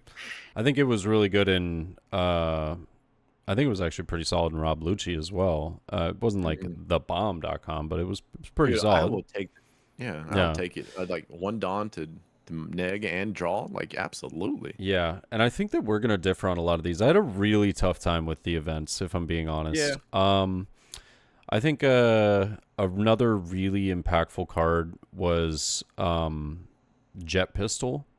I think Jet Pistol was people figuring out how to play around it was nice, but it changed how the game was played, and it really opened the eyes to everybody realizing like, oh, if I don't want to be KO'd, I have to pre-attach Dawn to my characters to like ensure that I do not die to some Jet Pistol out of life. It changed the way we played the game. 100%. Yeah, which is good. I mean, it's one of those cards that really changed the view of how we look at things. I also put like these two kind of together, but I put Houndblaze and Amaru. And the reason why I put those two together was because they're more or less kind of like the same idea, and I think that we're probably going to see more stuff like that in the future, and I think it's personally broken, that you can do 2 Dawn plus 3K automatically and then supplement some other secondary effect. So Right. they are wildly good cards. Houndblaze Yes. and Amaru. And like their triggers are also very valuable. So yeah, I had those two together. And then the final one, yet again, these are kind of together, but I don't think that they're maybe the most. Maybe I shouldn't have put them on here, but I put them as being very impactful because a lot of decks will run these and have ran them, and I think in the future will continue to run them, and that's the zero cost events. Yeah. Yes. I put the zero cost events all together because there's one for each color. But yeah, I think all of them are nuts. I mean, like it's a great card. It's a great utility to be able to just trash a dead card from hand and get 3K counter out of it. So Yeah. love it. Well, there's those two events that you mentioned, the Rad Beam and then the zero cost. I forget what was the first zero cost event? What? Oh, Because Rad Beam, it was was it purple? purple. No. Yeah, It was purple. it was purple wasn't or it? black. I I think think it was black actually. OP03. Okay. Yeah, yeah, okay. Then Yeah. that probably would put it as the first. But like so we're seeing like these Rad Beam. Now every color pretty much has a Rad Beam. Yeah. Just about. Yeah, And sort now of. every color. Yeah, no, I don't think blue doesn't have it. But now everyone has like a zero cost. So those are kind of like those kind of establish like the trends going forward for like what we want our counter events to look like. Right. All like when you lay the groundwork for like basically how the game is played, that is an impact that like can't be surpassed almost, right? Because Yeah. you're kind of like forming what the game is going to look like from cards like that. I think those are all. I don't think any of the things that I would have mentioned could beat. Like they're not going to crack those top 5 because I feel like those are pretty undeniable. I do want to mention Punk Gibson. I feel Yeah. like Punk Gibson. It was tough not putting it on the list. I wanted to Yeah, put it on Punk there. Gibson was like Green's go-to for the longest time, and still has some relevancy within Green Purple Dofi. I mean, that card out of life would win games sometimes. Just flat out win a game. I got for so you. mad And when I lost yeah, games absolutely. because of that. I mean, you and I as Navy players, like we would play, and then they're like, "Oh yeah, By arrest your Borsellino. Yeah. yeah, and you're like, "Wait, no, I really needed that Borsellino to live," and like so. Give me it back. I would mention Punk Gibson. I think that's a really really good one. I do want to mention the hidden tiger crouching dragon.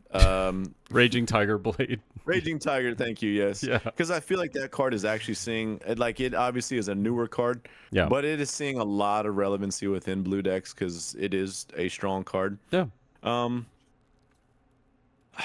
I like the black smoker in me wants to say Shockwave, but Shockwave just hasn't been relevant for so long now that it's just not there. I kind of clumped in stages with this too. Oh. And so like Okay. stage event, I feel like are kind of Hand in hand. Yeah. hand in hand. And obviously Onigashima when set yeah. 1 was a thing, and everyone literally just kaidoed your face off. Yep. Onigashima was like the most relevant card within the meta, could be argued. True. And so Onigashima, I felt like was a warrant, but honestly, dude, like Red Rock is there. Red Rock is like, I think when I first read Red Rock and I said only 6 Dawn and I can wipe out anything on the board, like it felt like it was really strong. Like holy crap! But it kind of like was the first of its kind in the sense that you could literally just get rid of a 10 drop for I mean it was a little expensive, cheaper. but like we never had that easy of an answer to a 10 drop until Red Rock came along, where it's just like, how do I deal with these monsters? Well, here's 6 Dawn and get rid of it. And leading up to that, we didn't have like easy, efficient ways to get rid of the big cards. Of the 10 drops until Red Rock came along. And again, another card that isn't particularly relevant at the moment either, but had its place there for a little while. But outside of that, it feels like those are the ones that kind of are the ones that are the leaders in it all. To be honest with you. Solid. Can't complain. I will say Thunderbolt does warrant a mention as well. It was another one I almost had on there as well. I think you and I talked about that right before. Was I was like, yeah, I got 6 events on here, but I was like, one of them I'm not really feeling. I cut that one, but yeah, that was a tough one. I feel like Thunderbolt was, God, it was annoying. God, it was so annoying. In OP03, OP04, I was just like, good God, this card is like absolutely crushing me. And then Onami came out, and I was like, oh, all right, card's gone. But now they just get a banish card with it. So yeah, it was wild. And a body. Yep, and a body. Like, yeah, cool. All right, cool. You literally just made 3 amazing like qualities within one card for yellow. That sounds amazing. That's great. Yep. I'm really happy. Yep. Very happy. If Okama Way wasn't leader locked, which for very good reason it's leader locked. Yeah. If that card wasn't leader locked, I'd like, man, that card feels insane. Like, granted, it doesn't have relevancy particularly, but just the overall power of that card, just, man, that card is annoying, dude. Yep. Jeez. Yep.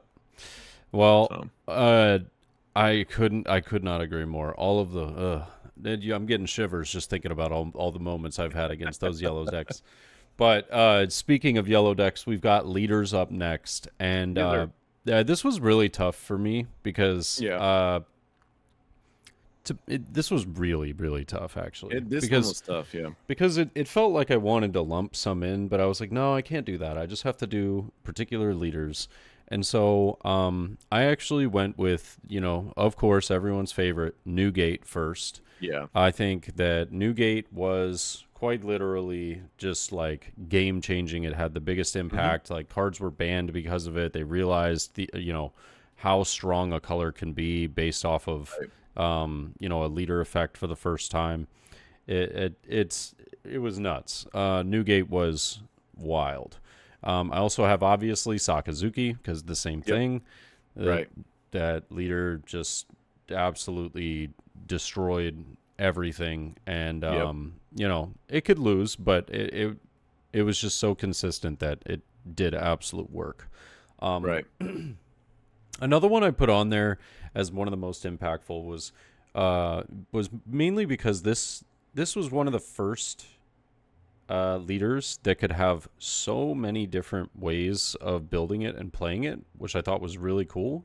From set 1 all the way to where we are now is Kid.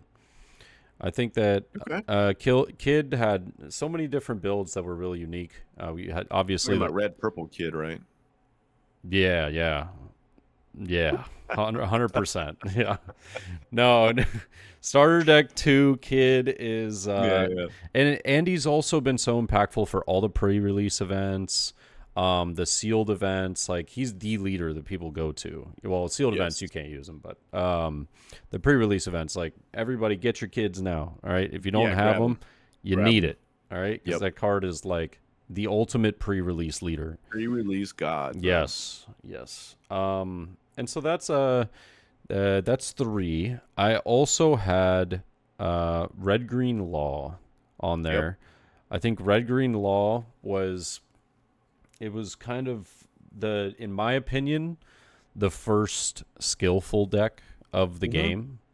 I'm not saying that like there were other decks that didn't require skill, but this was like the first one that really, really required like you being a better player and just outplaying and outthinking your opponent. Yeah.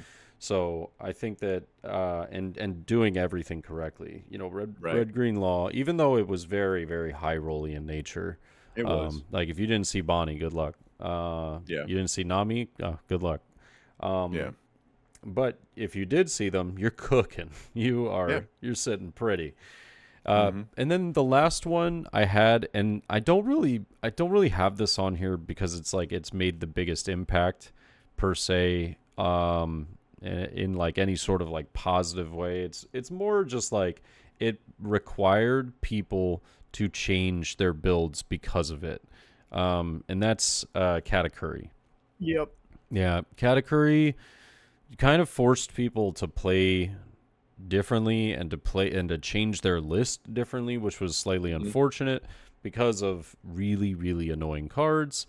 And they were like, Right. oh, I have to have like a billion blockers because they can't do anything about my blockers. But, Hmm. I know that I'm just going to keep getting 10 mommed and lose all my health. So, Right. yeah, those are my 5. I was going to put RP Law in there, but I was like, yeah, it's a little new that it's kind of becoming, It's a little too new. yeah, Yeah. it's becoming relevant. So I don't really think Yeah. it's had the biggest impact yet, Hmm. but it probably will. So, That's fair. yeah. That's fair. No, I mean, yeah, give it the end of '07 and RP Law will be probably like right up there with Newgate and Sakazuki, man. Yep. Yeah.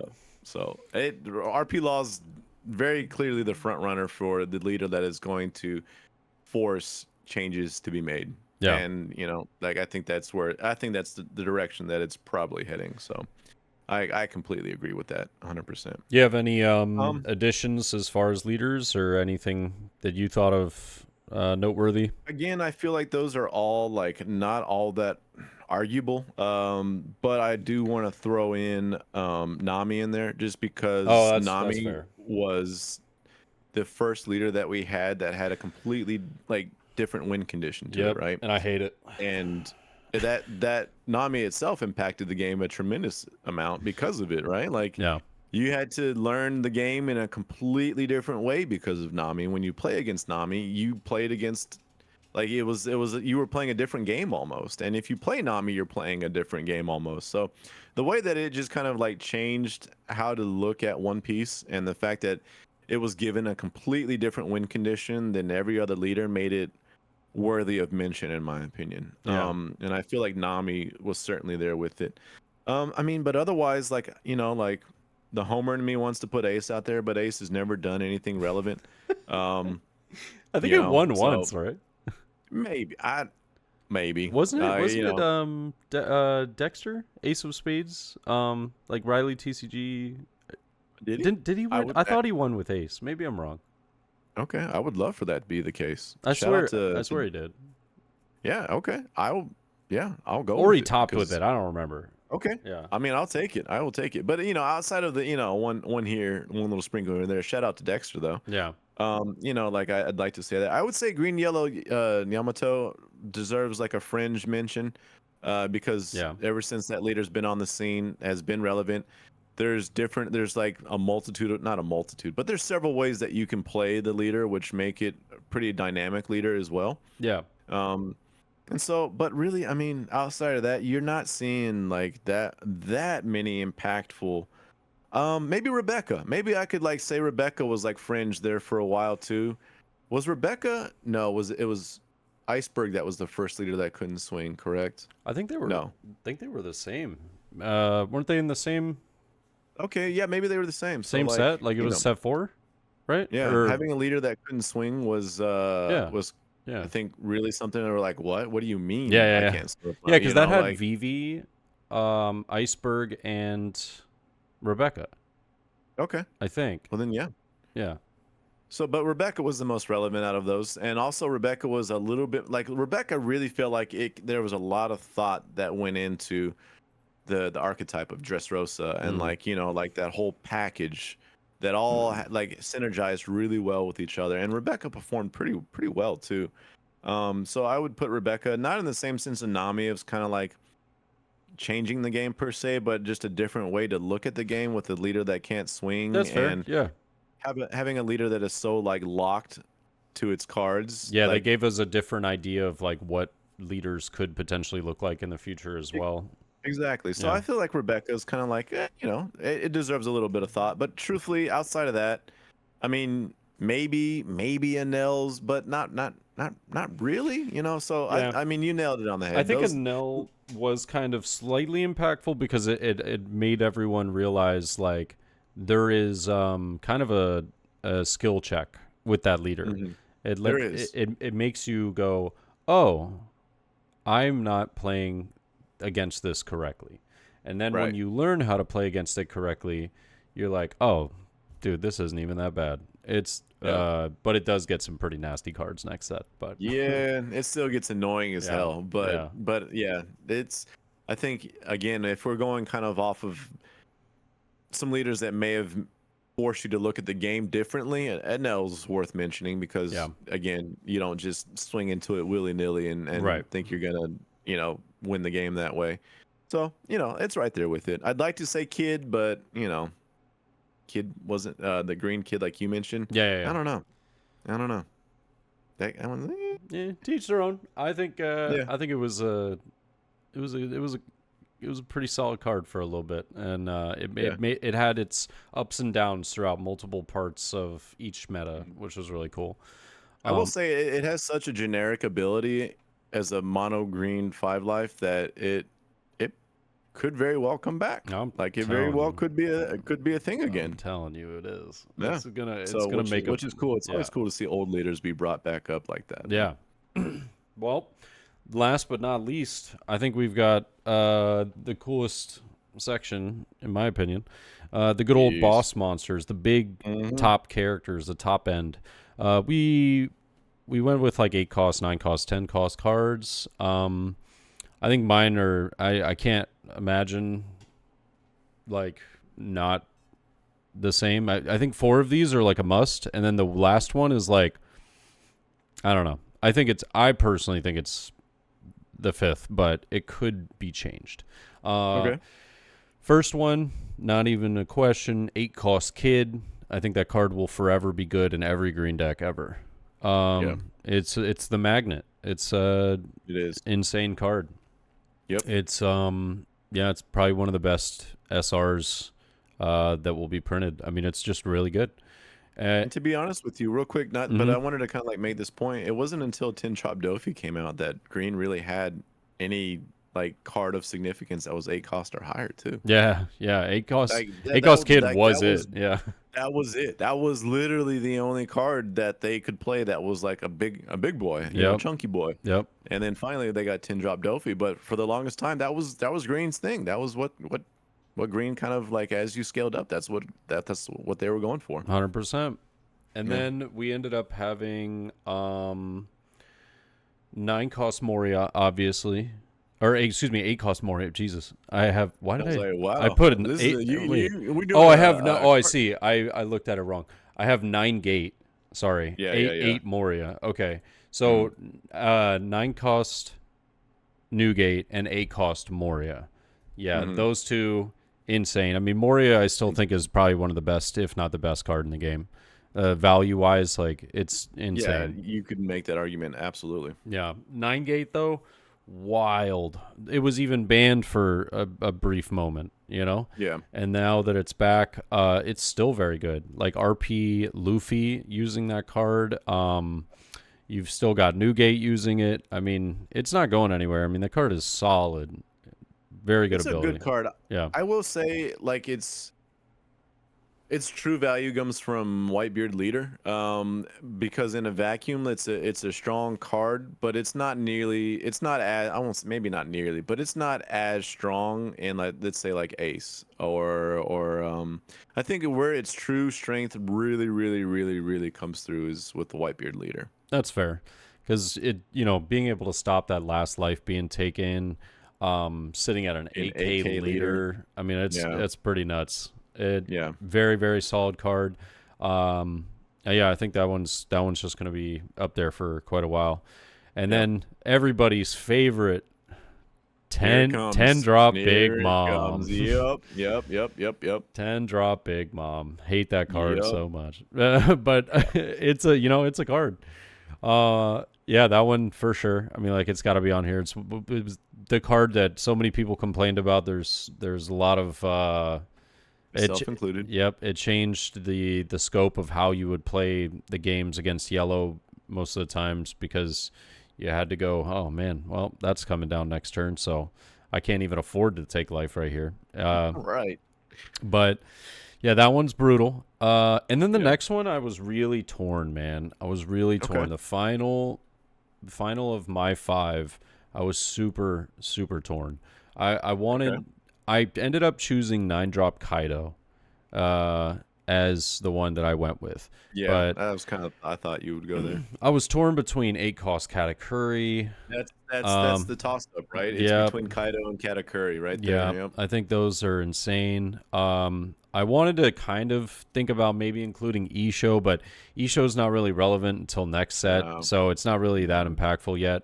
It hasn't been, at least. But the other one was 10 drop Kuzan, and so I was torn between like 8 drop Katakuri, 9 drop Kaido, and 10 drop Kuzan. I was like, Kuzan, it was okay, but I don't think it was really like the most impactful thing. If I had to say anything, like I remember OP01 with 9 drop Kaido was insane, and then with Onigashima on purple Kaido, and then you also had why am I forgetting the name of it? The purple Luffy that it was terrifying in, with them being able to ramp an OP05 and purple Luffy just getting all the way up to 9 cost Kaido so quickly. It was insane. Yeah.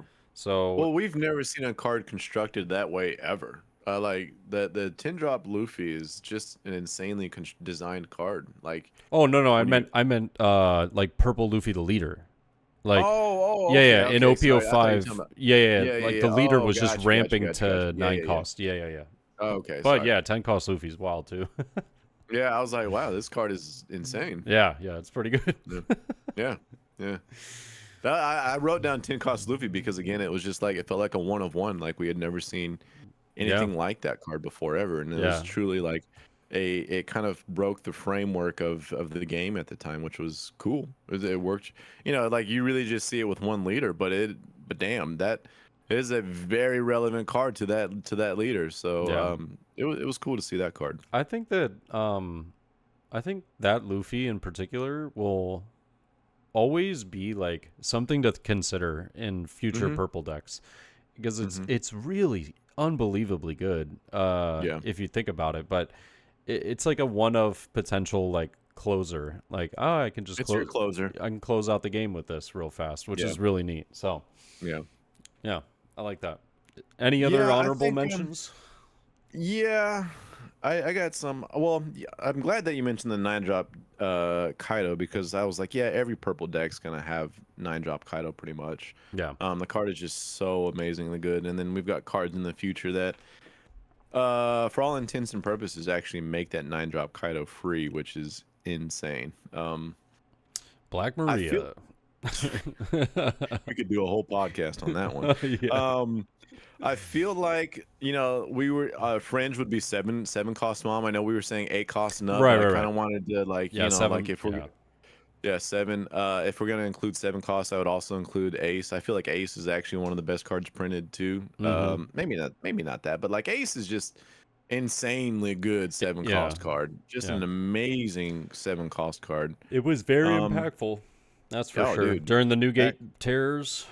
Yeah, dude, that you see it in Ace come down and you're just like, oh my god, dude. There was a time, like you and I were saying, where dropping Mihawk was like scary as hell. The 9 cost Mihawk, and you knew that whatever cards you played the turn before was probably gonna get wiped out, and it just felt bad. But that card had its time. It was kind of a menace in itself. The 10 drop board wipe Kaido, my friend. That just kind of said, to hell with your entire board. I'm getting rid of everything. It was, I don't think it really ever was amazing, but it was good. No, it was good. Yeah, not amazing. I'm just kind of listing things that might have had some impact in some way, shape, or form throughout the meta. It was an interesting card, that's for sure. Yeah, I don't know, but like when you look at some of the other big cards, the 10 drop Kuzan that you mentioned didn't really have that long of a lifespan. Yeah. To really feel like it would warrant that type of thing. Maybe the 9 cost Zoro that has recently come out might. I've seen some, some green decks plug it in, so there might be a place for that, as well as the Sanji in the future. Oh, maybe if 10 drop Dofi. I didn't even. Why did I not think of that? Oh yeah, 10. Yeah, I have it right here on my the 10 drop Dofi. I actually forgot about. Dang, that was a super impactful I would card. actually. Did Kuzan kind of round out your top 10, or was no? That No, it was 9 drop Kaido. Okay. Yeah, so it was Kid, Moria, 9 gate, 10 mom, Kaido. And then if I had to, like, Kaido was kind of toss up between 10 10 cost Kuzan and 8 cost Katakuri, but now I think I Yeah. would go 10 cost Dofi, 8 cost Katakuri. I was gonna say I think Dofi's the one that's fighting for that 5th spot now. Yeah. With between that and Kaido, but truthfully, outside of that, we all have our big mom experiences. The new Luffy, not the purple Luffy, but the 10 drop rush Luffy. You can't activate a blocker. I love that card. I love that card, man. That card is so cool. It is really cool. Dude, in my red purple kid, I love red purple kid. Like, it's just such a fun deck for me. Red purple kid, you've got blocker kid on board. He dropped 10 drop in 10 drop Luffy. You do your kid swing, you activate an active Dawn, so you can simultaneously drop your 10 drop Luffy and have a Dawn active for Rad Beam, and I freaking love it, dude. Like, That's wild. it is like so much fun to drop that and then swing with leader, and then your kid effect gives you an active Dawn, and you're like, and I've got a Rad Beam. What? It's like just a fun combination. But that card is cool. The 10 drop Shanks feels like there's a little bit more relevancy in the upcoming meta, because of its 10 cost Shanks, the on play KO. Yeah. any card. Yeah. Wow, I legit almost forgot about that card. That's a card. That's a card. I was like, But it does feel. Did you mean it 9 does feel cost? like- yeah, no, it's the 10 drop. But it does feel like a lot of the meta is moving towards monsters, like big cards. Yeah. And big top end. so I've seen, in 07, the East, it was a little bit more of a tech call for the 10 drop Sanji, or excuse me, 10 drop Shanks, to kind of just clear the board of whatever they played. Right. But as of now, we have not, we just haven't seen those cards really get used, but there's potential there for it. Yeah. I So- love it, man. I love it. That was fun to kind of go through and talk about some of the more impactful things that have been happening throughout the meta of One Piece. And I as much as I have my gripes and grievances on certain things, as a whole, I'm really enjoying the game. I'm super excited for OP07. Yeah, it's gonna be a lot of fun. Yeah. I agree, man. Like, it's we've touched on it before, but there was in 05 was probably like, I was like, man, like, I was kind of like, come on, One Piece, like, I need a little bit more than what you're doing. Yeah. And they've answered the call, and I feel like it's moving in an awesome direction. I can't, especially when you look over, and this is not trying to dunk on any TCG, but when you look over at like Dragon Ball and what they're going through right now, you're just like, man. And granted, that's a much newer TCG. Yeah. And like it's gonna have its growing pains and all that. But like when you look at some of the other TCGs and you kind of compare it, like, I'm very, very, very happy with where One Piece currently is, and seemingly heading in the right direction. So yeah, love to see it. But Yes, man, sir. what a fantastic episode! Yes, sir. I think we rounded it out pretty well there at the very end. I hope you guys enjoyed listening to today's episode and hearing about some of the thoughts on OP07, but also just our overall ideas and kind of list that we said, like that tier list of where we're gonna see certain leaders falling in the meta. Yet again, these are predictions. We could be totally wrong, because at the end of the day, we're picking up where a lot of the East is leaving off. So Right. yeah, it does seem to change quite a bit when it gets into our hands. But we're gonna end the episode here. But we do want to say thank you again to all of our Spotify listeners and all of you that are listening and watching on YouTube. I know you guys get the video here.